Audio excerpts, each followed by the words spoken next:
Hi everyone, we're going to solve this exponential equation by multiplying each side by e to the x. So we're going to get started. Here it is. And the first thing I'm going to do is go ahead and move this 4 across multiply and get 11e to the x minus 7e to the negative x equals 4. Now I'm going to multiply everything through by e to the x.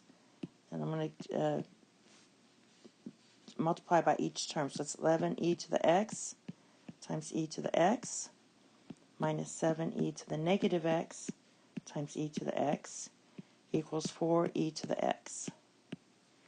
Alright, and you clean this up, you get 11e to the 2x, because there's 2 x's, minus 7e to the 0 equals 4e to the x.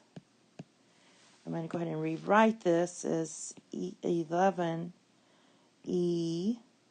to the x squared minus 7 equals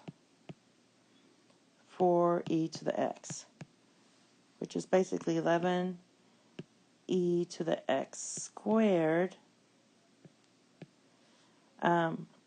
minus 4e to the x minus 7 equals 0.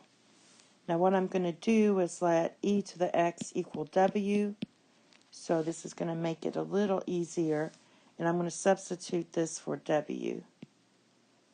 So we're going to get 11w squared minus 4w minus 7 equals 0. So we have 11w squared, I already forgot it, minus 4w minus 7 minus 4w minus 7 equals 0. Alright, so I'm going to try to factor this. Let's see if I can do that. If not, I'm going to have to use the quadratic formula. I see 11 and 7, and if you subtract those, you get 4. So I'm going to put 11w and w, and I'm going to put 7 and 1. I want this to be negative and positive, so when you distribute here, let's see, we get 11 minus 7 equals positive 4. So I messed my signs up. This should be a positive, and this one should be a negative. So we have, you saw for this one we have 11w plus 7 equals 0. So we have w equals negative 7 over 11. And for this one, we get w equals 1 for this side. Now, we really let w equal e to the x.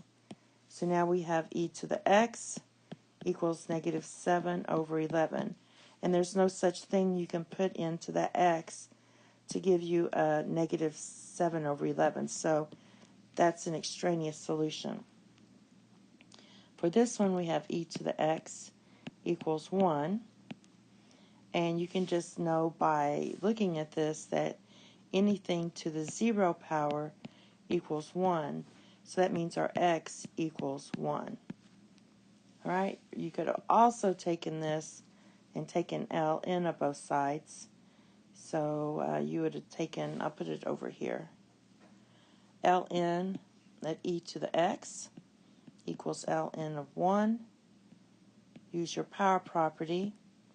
That would be x ln of e. Ln of e is just 1 equals ln of 1. But ln of 1 equals 0. So x equals 0. So sometimes it's better just to mentally do that if you know your exponent rules. And that's all. Thank you. Have a nice day. Bye-bye.